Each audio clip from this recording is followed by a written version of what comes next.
Hello, hello, hello. Hi, hi, hi. Hope you're well. Hope you're swell. Hope you're wavy. Hope you're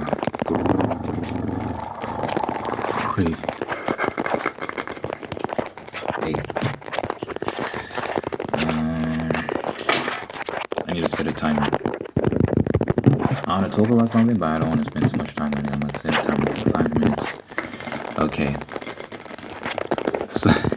So yesterday I talked about politics and the debates, the vice presidential debate, which was a doozy. It was nice, very very good. But there was someone who commented. This was a very unhinged individual, and I banned them.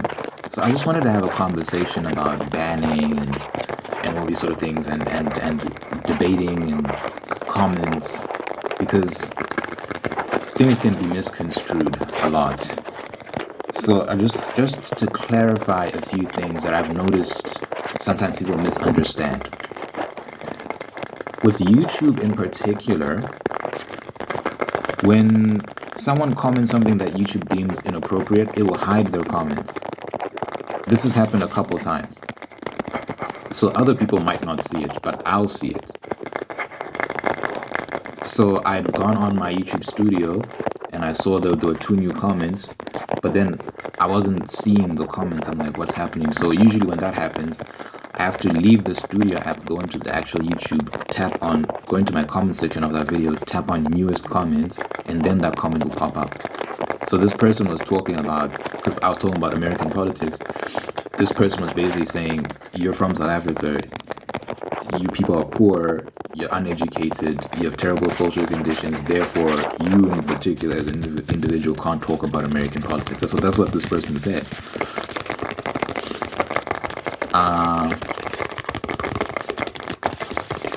So immediately I'm just like, okay, when I see things like that, I know that whatever this person says after this, I can't address it because we're not going to have a fruitful discussion, because all we're going to do is engage in pejoratives, hurling insults, and not stick to the argument. So I banned the person. I banned them. To be more accurate, I hid their comments from my channel. So whenever they can't comment, they can still watch my videos, but they can't comment. Because they're also starting to spam my comment section, one comment after the other, and even there was hurling these insults, low IQ, are you from this low IQ country, da da da, all this sort of nonsense, right? So yeah, I banned the person, guys. From time to time, you have to ban people. I can count on my hand. I've received thousands of comments over the course of my channel's lifespan. Countless comments. I can count on my hand the amount of times I've quote unquote banned people from commenting on my videos. I don't do that often, but sometimes you have to when you see that you're dealing with a unscrupulous person. He's a very slimy individual. They'll say a whole bunch of crazy things and then delete the things they're saying because this person knows what they're saying. It's terrible. So he started deleting. He deleted one particular comment that I was addressing, saying he kept calling South Africans low IQ, yada yada, whatever. First of all, it doesn't have anything to do with me addressing my argument. Even if South Africans are low IQ, you're not addressing me directly, so it's not a fair game to play. There were other things that he said that I did want to address, but I just knew it wasn't going to be fruitful. So yeah, there's that. So just going forward, if you want to have a conversation with me and you disagree with me on something, I'm open to that, and there's evidence that I'm open to that. In fact, so let me go to my most popular videos. I want to show you, I think it's this one, like this particular video. If you go to my most popular video, you'll see this thumbnail. You'll see this thumbnail, and also I believe this one. Let's get 10 rules I'm not asking video. There were a bunch of comments on there of people disagreeing with me, us having debates, sometimes them insulting me, all these sort of things. But I still kept the comments up. I didn't delete anything because even though they're not engaging in good faith arguments because they're still hurling insults, they still remain within certain bounds. This person crossed the line. This person was unhinged, just went off the rails, and I could tell that the conversation was not going to go anywhere. So I banned the person. Like, yeah, sometimes you have to ban people. It happens. So please, if you're hearing me, those who have ears to hear, please hear. If you want to debate someone, debate them. Engage the argument. You don't have to start hurling around insults and just like being crazy. You don't have to do all that. This person, I banned them. They created a new account, started saying the same thing again. I banned that account. They created a new account, started talking nonsense again. In fact, you can probably still see that third account if you go to my previous video. Because if you go to the comment where I said I just had to ban someone, and you go to the replies, you'll see that clown in the comments talking nonsense, saying, "Genius is lying to you." Say hi to the people if you're watching this video, you idiots. So yeah, guys, be reasonable. It's okay to get passionate and heated in a debate from time to time. It happens, when people are talking, but be reasonable.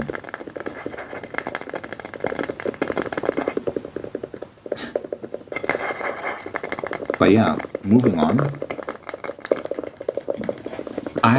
Listen. Yesterday I was playing Bloodborne, and I've come to the conclusion that I'm not having fun. I tried, guys. I genuinely tried. And I'm in this dungeon where I don't even know what the point is of these dungeons. It's just kill monsters, I guess, and collect items. I don't know. It's a labyrinth, they call it. They call it a labyrinth, not a dungeon. And when I think about because now I'm at this boss. And the bosses in Bloodborne are hard. And the strategy that I've seen works is killing monsters over and over again to rack up XP and then upgrading your stats. Upgrading your damage stats, upgrading your health, your endurance, all these sort of things. Fortifying your weapons. And I'm not enjoying it. Like, there's no dialogue, really. There's no dialogue. You don't really know anything about any of the characters. From what I understand, if you want to understand the lore, you have to collect items and read the descriptions of the items, and that's how you learn about the world and whatnot. Yeah, I'm not enjoying it, to be honest. And that's not to say it's not a fun game. I had fun here and there, and I can see how it can be fun for some people. But I'm realizing that it's not for me. It's not for me. I just miss cutscenes. I just love a good cutscene, a good cinematic cutscene. I miss hearing a character's voice, like dialogue and interacting with other characters and talking and all these sort of things. That's my sort of game. So I'm going to run straight into the arms of Red Dead Redemption 2, which is funny because I was reluctant to play that game just because I've never really enjoyed a Rockstar game. I've played quite a few of them. I played GTA on the PS1. I played San Andreas. I played GTA 4. I played Red Dead Redemption, the first one. I didn't enjoy any of them. I played Bully. I didn't enjoy any of them, to be honest with you. But now that I played Bloodborne, it's got me craving just that classic video game cinematic storytelling. And yeah, I'm gonna run straight into the arms of Red Dead Redemption 2 after I'm done filming this. Well, I'm gonna have breakfast after I'm done filming this. and then I'm gonna watch that, and then I'm gonna play that, and I think I'm gonna enjoy it. I think it'll be a nice change of pace. Yeah, From Software games, they showed me Flame. So this is my first From Software game, the first one I've ever played, and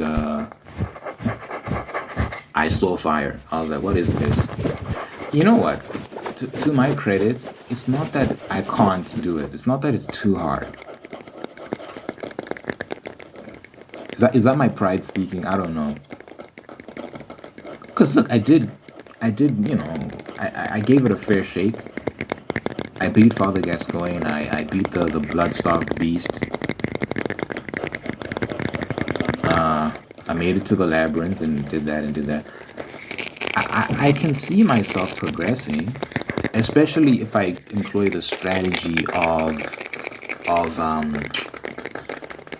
leveling up the character before I face a boss. If I do that, yeah, I can see myself getting ahead in the game, and that's what most people do, right? When I watch a lot of these videos of these people playing these From Software games, if you look at their characters, their life bars will be huge, very long, which means they spend a lot of time upgrading their characters and upgrading their strength. And you see when they attack enemies, they kill the enemies with one hit a lot of the time, and all these sort of things. So you can see that this person leveled up their character to the max. I don't find that enjoyable. I don't find that loop enjoyable. But constantly going around killing creatures, and I need a story. I need something really, really engaging in terms of the story. Some people just want to play the game. You know, there's different types of gamers. There's gamers that skip cutscenes. I've never understood that. I've always found that insane. Like you're playing a game and the cutscene comes on and you skip the cutscene just so you can go back to the action. I'm like, but then you're gonna miss the context. You're not gonna know why you're fighting the person, and there's so much you miss when you skip a cutscene. But some people don't care. They don't care about all that. So there are people who have genuinely divergent views on gaming and what they enjoy, what they don't enjoy, all these sort of things. And I'm realizing that it's not enough for me to just run around and kill monsters. That by itself is not enjoyable for me. And the way the story's told, I'm not a fan of that. That you have to read items, the descriptions of items, in order to learn about the world. Because again, it's very scattered. So you're piecing everything together bit by bit, and you're not going to get the full picture unless you really grind and go into all these different locations. And the fact that you die constantly and you can't save, so the checkpoints are few and far between. So if you die after you made a lot of progress but you didn't reach a checkpoint, you have to start all over again. You lose all your XP. If you used up items, those items are gone, so you have to restock those items again. And to restock those items, you need XP, and to get XP, you have to kill more creatures. And it's a crazy, it's a crazy system. But some people really like it. It's not for me. It's not for me. So for that reason, I've decided I'm moving on. Because I wanted to keep pushing. I really did. I was like, I want to finish it. I want to say I finished Bloodborne. Just, even if I never play another From Software game again, let me say I finished Bloodborne. And I reached a point where I just realized I'm not having fun. I'm not enjoying it. In fact, I'm dreading it. It's starting to become like homework. Like, today you have to play Bloodborne. You have to play Bloodborne so you can make progress. I'm like, wait, why do I have to play? I don't have to play it.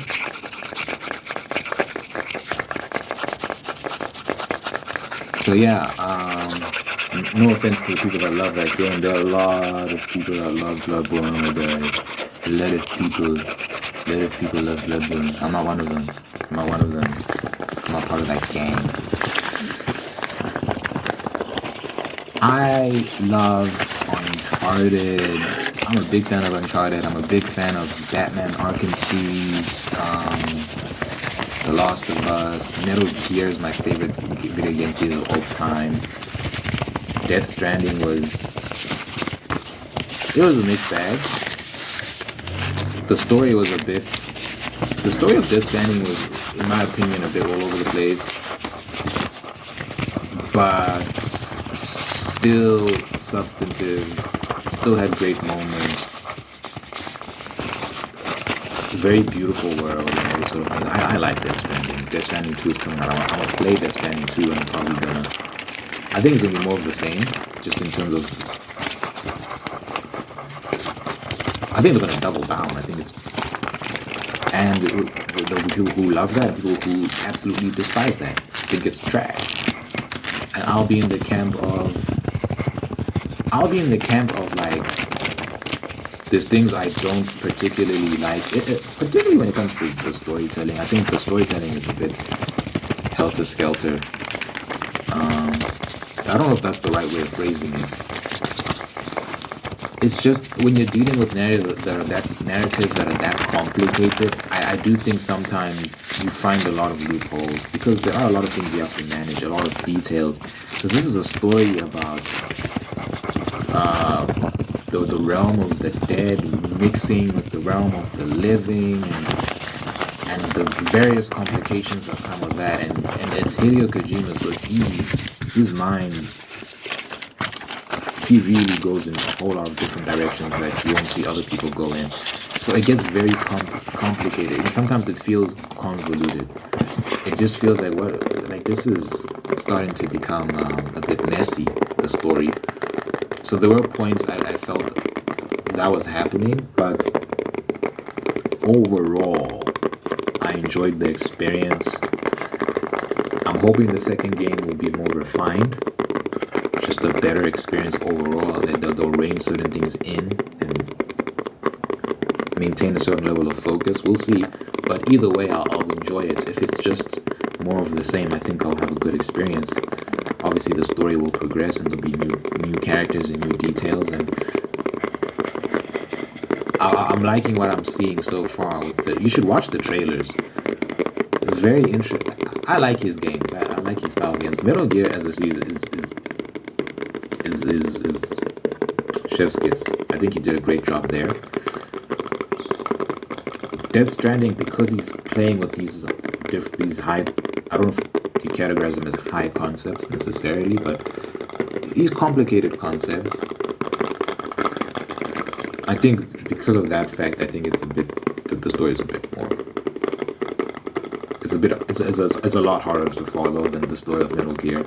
Metal Gear has a complicated narrative, but it's still a through line that you can follow, and if you really pay attention to the details, you can see what's going on. It's not that crazy compared to Death Stranding, at least.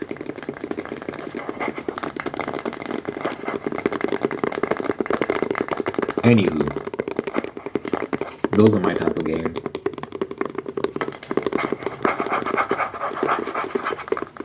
And I'm embracing that.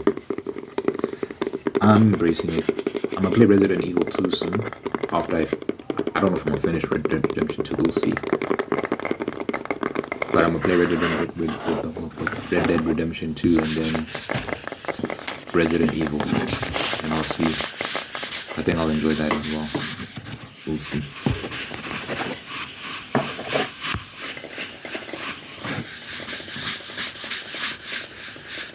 In other news, I've been a good boy. I've been a good boy when it comes to writing.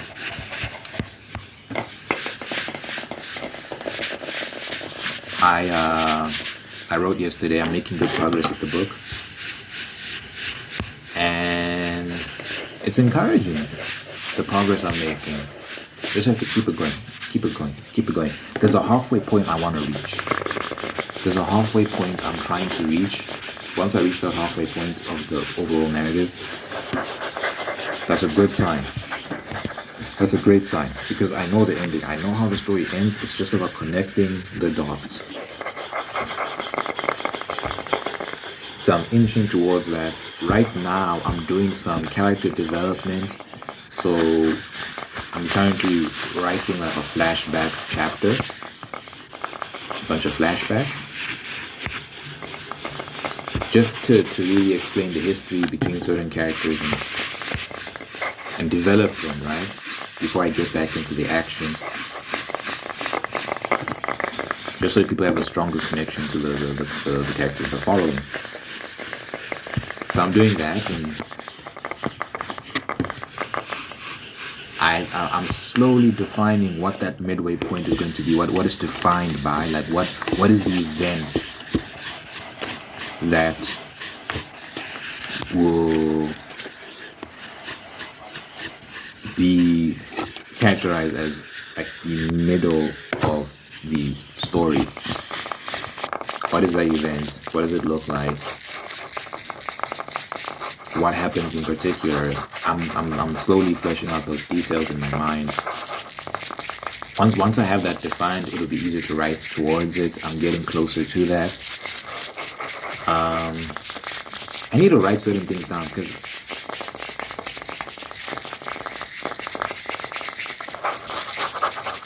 I have an idea of what I want to do, but sometimes you just keep it in your head and you don't write it down and you forget, which is crazy. Why would I do that? Why not write it down?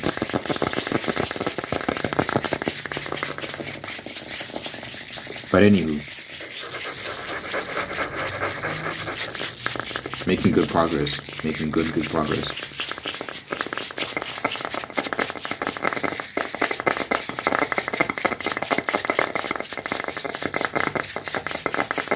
I got a sick idea. I got a sick idea for the next novel. And I think it's gonna be fun. But like I said in this other video, I was talking about it in another video. You have to maintain discipline. You have to finish what you're writing first. Finish your food before you move on to dessert, you know? It's also a thing of like, once you can be excited about some idea you have. Once you move on to that idea, you get used to it, and then some other idea will pop up and you want to pursue that. And if you don't have discipline, you're going to keep jumping from idea to idea. It's alluring because it's new, because it's fresh, and all these sort of things. But to actually engage in the work of fleshing it out and turning it into a complete story, yeah. All that colorful, fun imagination and fun, like all that sort of stuff, it'll go away, and then you realize, okay, it's time to work now to turn this into a reality. And then the beauty of like a fresh idea that pops into your mind is it's just an idea. You just love the concept, and oh my gosh, what a sick concept. That's what's alluring about it, right? When it's in that state. Well, but now when you actually turn it into a project that you have to finish, and you see all the work you have to do, that's when you're like, okay, what's the next idea I can fall in love with? So I'm trying to not do that. Be disciplined, finish what I started, and then move on. And get really good at finishing books. I'm also just giving myself the freedom to not be perfect. This first novel doesn't have to be a masterpiece. I just want to give myself permission to just write, have fun, complete something. And yeah, just progress over time, get better over time. We'll see. Not we'll see. I will do it. I will do it. And I'm making great progress with what I'm writing right now, so you know.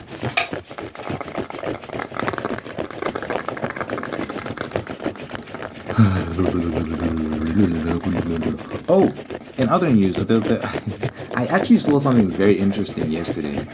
Who was it? It was Matt Damon. He was talking about the movie industry, DVDs in particular, how DVDs, when they stop being sold in such large volume, you know, instead of Blu-ray discs being sold here and there, but you know, DVDs have become obsolete, completely obsolete. And Matt Damon was saying that in the movie industry, people used to bank on that. Like, you put out a movie, it does its ticket sales, but then you know that you're also going to rely on DVD sales. That's the second run of your movie. You're going to have your ticket sales, and that's going to generate a lot of income, but they're also going to have your DVD sales, and that's going to generate an income. In the age of streaming and theater and whatnot, the theater is really the main source of income for a lot of these movies. They can't depend on DVDs anymore. So because you have one source of income, essentially, one main, that's the big one. You know, streaming is there as well, but streaming doesn't pay as well.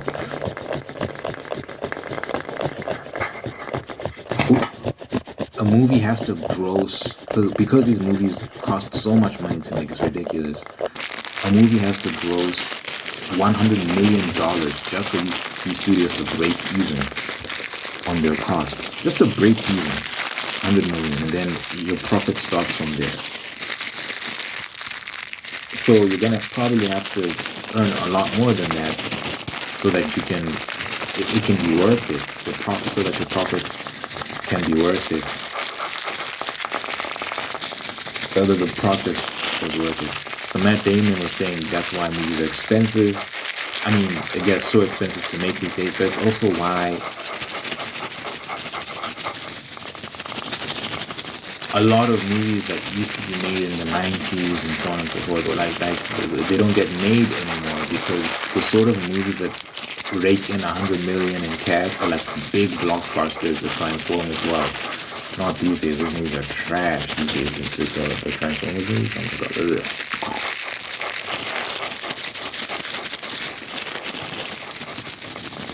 All these movies, dog, that come out, these blockbusters. That's why they keep making them. Yeah, in theory, they're supposed to be the ones that generate $100 million. So they've neglected like the more down to earth stories, like the love stories and the more dramatic tales, and just the more grounded narratives that tell real human stories. They don't explore that as much anymore. You get things here and there, especially like ones that are exclusive to streaming platforms. You'll see it here and there. But it's not nearly as frequent as it used to be. They don't get put out as much as they used to because of this shift, right? That's what Matt Damon says. I think he's not addressing the real problem. Because I think you could still make those movies. I think studios could still make those movies if they cut costs. So people like Matt Damon, for example, I think they're overpaid. I think they're grossly overpaid. So I don't know exactly how much Matt Damon might get paid. Let's actually do it. How much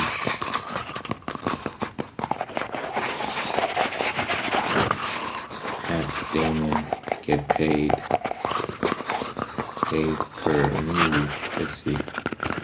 $10 million per movie. Obviously, it's not a fixed figure, but around that range. Too much. 1 million. You're Matt Damon, you're a legend. 1 million. And that's because you're Matt Damon. All these other people, you're not getting 1 million. Matt Damon, $1 million. And then it's downhill from there. So if Matt Damon is the star of a movie, right? Let's say he's the star of a movie, he gets 1 million. The rest of y'all, you getting 500,000 if you're a big name, 600,000. It goes down relative to your star power, how many people you're attracting to the cinema to watch, stuff like that. So that adds up. So you don't want to do too much of that. So if it's a big name, we'll give you a couple $100K. But if you're like some supporting role, no one really knows who you are, we'll pay you nicely. Since you're in a movie with Matt Damon and there's a big role, but it's not gonna be crazy. It's not gonna be life-changing money.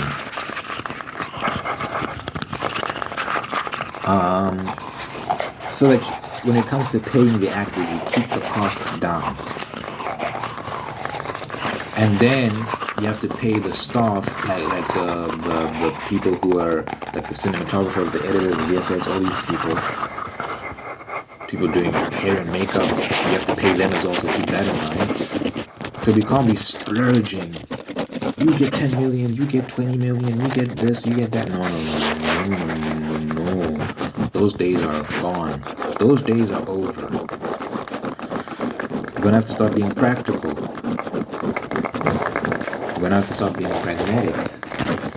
So if you cut costs and salaries and wages, all that stuff, boom. Then you enter the really hard parts where people are going to be kicking and screaming.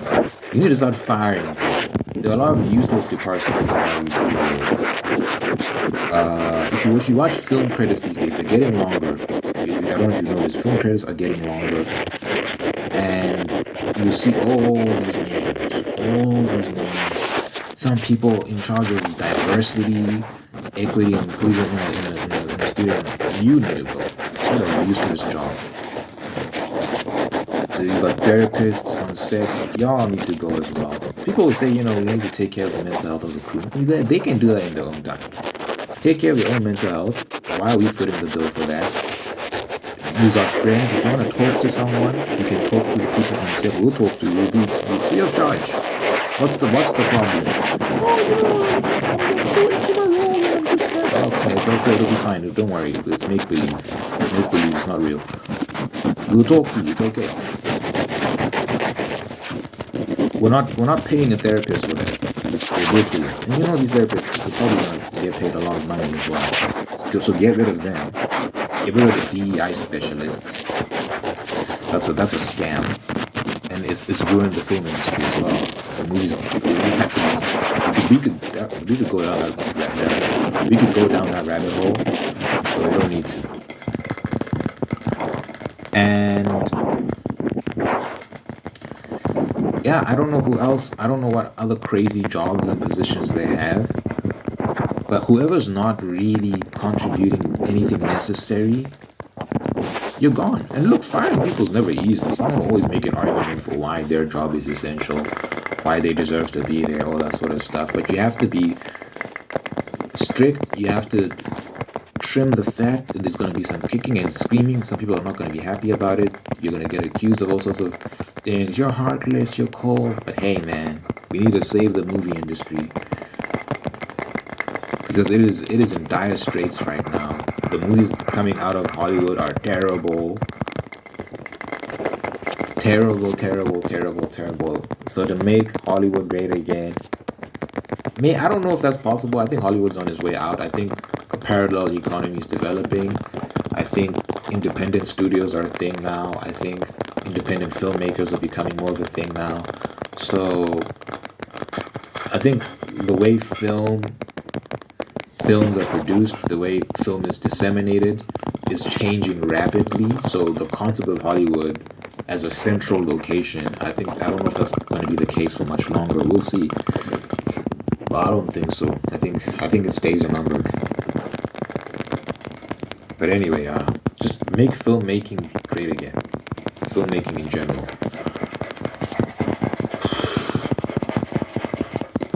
But you have to have strong people that are willing to do what needs to be done.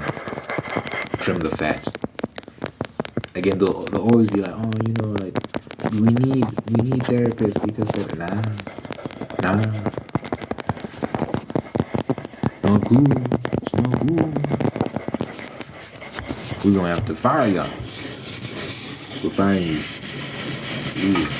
Don't make this harder than it. No. Please, just don't make me call security. Don't make me call security. Don't make this crazier than it already is. No.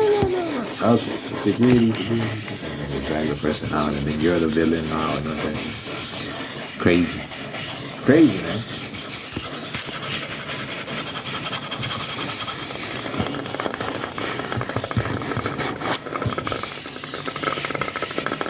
I'd be a great film producer. I'd get on people's nerves, but I'd get the job done.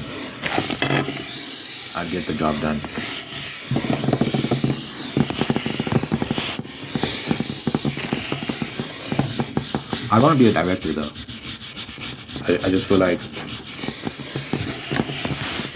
that's my true instinct. That's where I'm most gifted. So maybe you can wear multiple hats. You don't just have to be a director. You can also produce.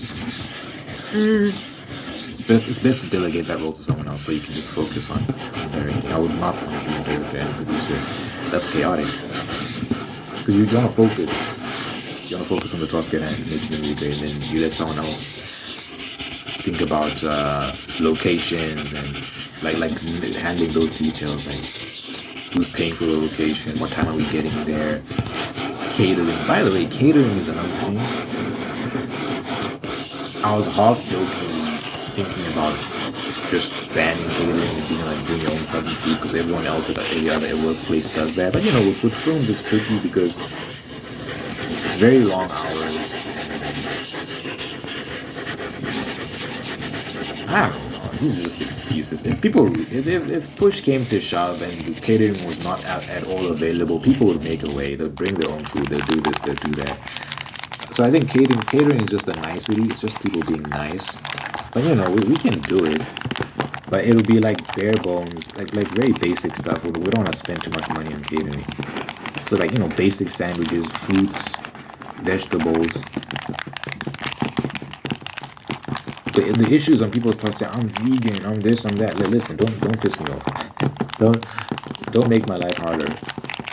At that point, bring your own food. We'll have vegetables there. We'll have salads and stuff, I guess. But we're not gonna go. We're not gonna go too out of our way to cater to everyone. Because it's expensive, guys. It's expensive. So people have to be logical. So if people are picky eaters, I don't eat this and I don't eat this and I don't like bread. You know, I knew a girl who didn't like bread. She didn't like eating bread. Well, they're starved. Because we got sandwiches here. Or you can, I guess, but then you're going to be wasting the food. I was going to say she can like just eat the filling of the bread. Like if there's a sandwich, you can just eat the filling. That's such a waste of food. Just eat those away, the slices of bread. Ridiculous. Yeah, bring your own food. At that point, just bring your own food. If you're a picky eater, that's too bad. That's crazy. Anyway, I could go on and on and on and on and on. I'm looking forward to playing Red Dead Redemption 2. So I'll let you know how that is if I actually enjoy it. I think I will because Bloodborne is really... Oh my god. It's done a number on me. Hey, prank out here, dear Father God, I thank you for this individual watching this right now. Thank you for making them holy. You can guide them on the path towards peace, prosperity, and purpose. Thank you for blessing this person with wonderful people in their life. Love them, take care of them, because the absolute best out of them. And thank you for taking them there to do the same thing. Thank you for blessing this person with love and marriage and sustaining that love and marriage and making it very, very, very, very, very happy. Thank you for blessing this person with the spirit of gratitude so they can give thanks for all things in life. But give thanks and find peace, continue to give more blessings. Let your presence be felt in this person's life.